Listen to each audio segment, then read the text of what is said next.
The the Philadelphia Eagles Super Bowl winning formula is a very simple one, okay? Starts with having a mediocre quarterback. Then you have to have the best running back in the NFL, specifically the best runner of the football since Adrian Peterson. You have to have the best wide receiver duo in the entire NFL. That includes A.J. Brown being a top 5 wide receiver and directly comparable to Terrell Owens. You have to have Devontae Smith as your wide receiver 2, a.k.a. a Heisman winner, who I believe is also drafted top 10. I don't think top 5.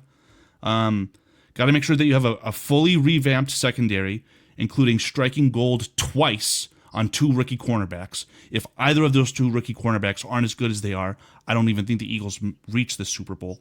On top of being able to re-sign a very nasty, downright terrible human being of a safety in C.J. Gardner-Johnson, you have to have... This is an easy one. Just sign an all-pro linebacker via free agency. That's something that every single team should be able to do every single offseason. You have to have the second best offensive line in the NFL. Obviously, the Detroit Lions have the best offensive line, but you have to just have the second best offensive line. And then you have to have the best defensive line in the entire NFL.